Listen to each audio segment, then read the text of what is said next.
आओ ना सुबह।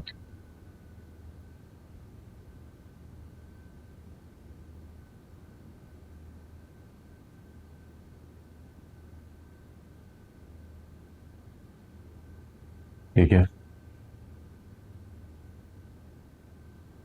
लीव एप्लीकेशन है मेरी है। 15 डेज का मुझे ऑफ चाहिए था। अगर इसके बाद भी चाहिए हो तो बता दूंगी। हाँ क्यों नहीं, तुम आराम से आना।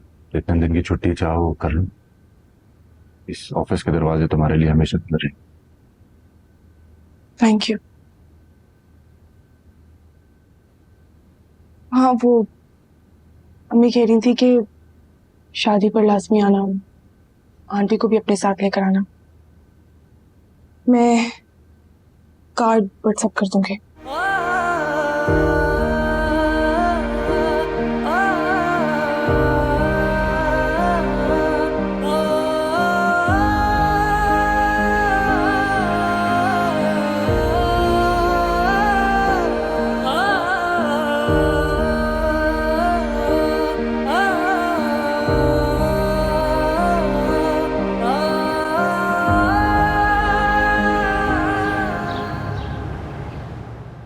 निसार, ये सुबह के काम नहीं होते हैं जो आप अब कर रहे हो। जी बेगम साहब, आज गलती हो गई, कल सुबह जल्दी डाल दिया करो। चलो।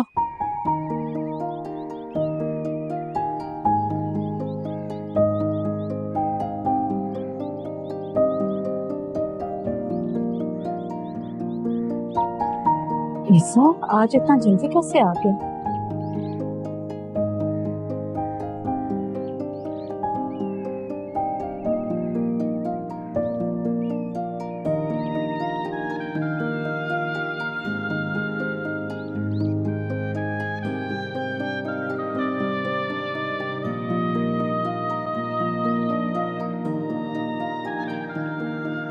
सलाम। वालेकुम अस्सलाम।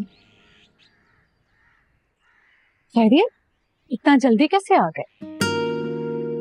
जी बस थोड़ा थक गया था, एक दो मीटिंग्स अटेंड की, साइट पर भी जाना पड़ा, तो बस सोचा कि घर आकर रेस्ट कर लूंगा। बस एक चाय बनवा दीजिएगा मेरे। मैं भी भिजवाती हूँ।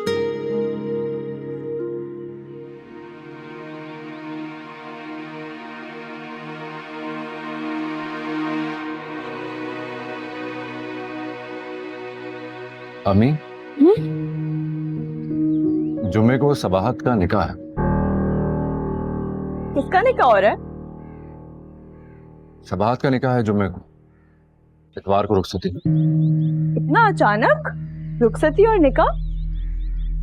हाँ उसका रिश्ता तो पहले से तय हुआ था, फिर सरमद भी बाहर जा रहा है तो इसीलिए उनके पेरेंट्स ने सोचा कि शादी कर देते हैं तो सरमद भी अटेंड कर लेगा। आपने कभी बताया नहीं कि वो एंगेज्ड है? अरीशा, इतनी खास बात तो नहीं है जो मैं तुम्हें बताता।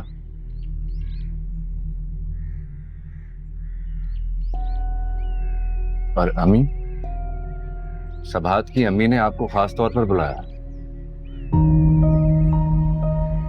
अरीशा, सबाहत तुम्हें व्हाट्सएप कर देगी कार्ड, और तुम्हें भी जरूर आना होगा। मैं तो कोशिश करूंगी चलने की। अच्छा तुम यूं करो, कमरे में जाओ, आराम करो, मैं चाय भिजवा दूं। बल्कि तुम्हारे लिए मैं खुद चाय बना कर लाती हूँ। अरे नहीं अम्मी, आपको तकलीफ होगी। तुम्हारे काम करते हुए मुझे तकलीफ होगी, खुशी होती है। तुम जाओ, मैं चाय लेकर आती हूँ। जी।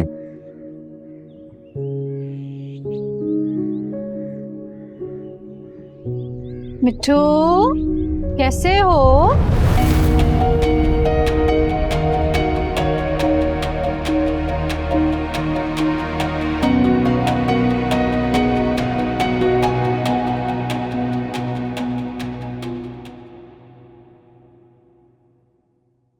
कासू कोई फजूल सामान ना रखना, और हाँ, सामान भर भी मत लेना ज्यादा, वरना आपा देखेगी ना भड़क जाएगी। हैं?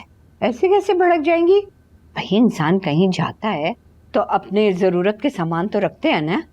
वैसे भी कौन सा ढंग का सामान है हमारे पास जो उस महल जैसे घर में लेके जाए।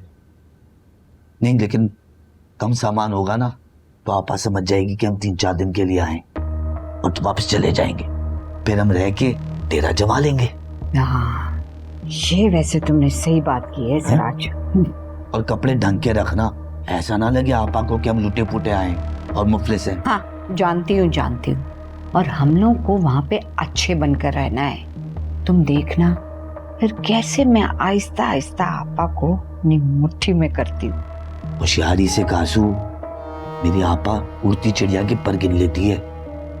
मैं भी कौसर हूँ, मैं भी चिड़िया को उड़ने से पहले ही उसके पर काट दूंगी। अच्छे कपड़े पहनना, लगे के खाते पीते घराने के हैं। मैंने भी नए नए जोड़े बनाए तुम लोगों के लिए। ये देखो, आज मैंने तुम्हारे ये सिलने दे दिया था दर्जी को। ये देखो नया अच्छा है ना।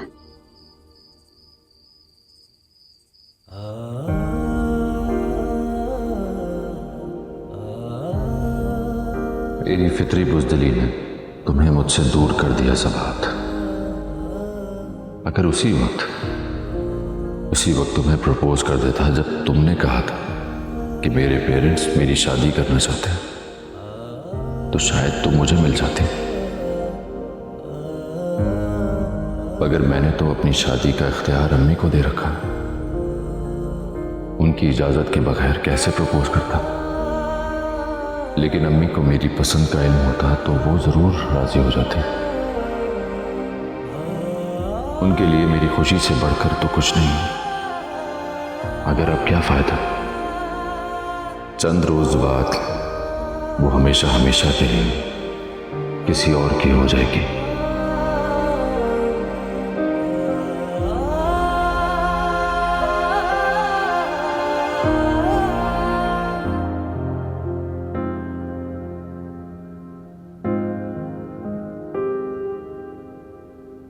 एक अनजान इंसान के साथ सारी जिंदगी गुजारना और अपने आप को उसे सौंप देना आसान तो नहीं है, लेकिन मुझे इस मुश्किल मरहले से गुजरना है।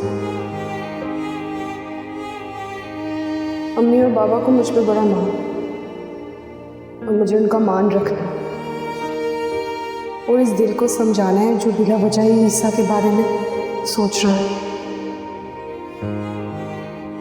वो एक अलग दुनिया का बासी है और मुझे सिर्फ एक दोस्त और कोलीग की हैसियत से देखता है। मेरी आंखों ने तो यूं ही उसके ख्वाब सजा लिया।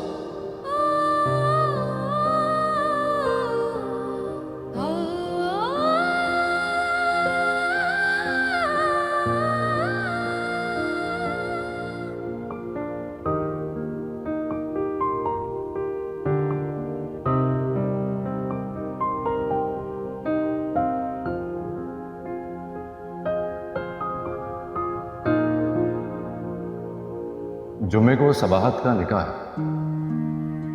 मुझे यकीन है कि भाई सबाहत आप ही को पसंद करते हैं, मगर फिर उन्होंने प्रपोज क्यों नहीं किया उन्हें? क्या पता वो पहले से एंगेज्ड हो। मगर मंगनी तो टूट भी सकती है अगर लड़का लड़की राजी ना हो। मुझे लगता है सबाहत आप ही भी भाई को पसंद करती हैं, लेकिन क्या पता ये सिर्फ मेरा वहम हो। सबाहत आप ही की मंगनी उनकी पसंद से हुई हो और भाई की मोहब्बत एकतरफा हो।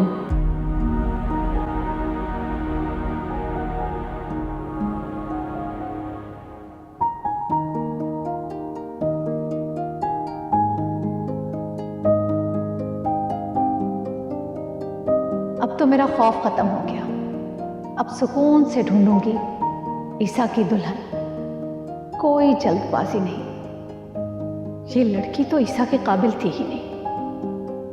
वो बदगुमान हो सकता था कि मैंने अम्मी को इख्तियार दिया तो अम्मी ने ये लड़की ढूंढी। अरीशा ठीक कहती है, मुझे ईसा के मयार की लड़की ढूंढनी चाहिए। कल बात करती हूँ कुलसूम खाला से।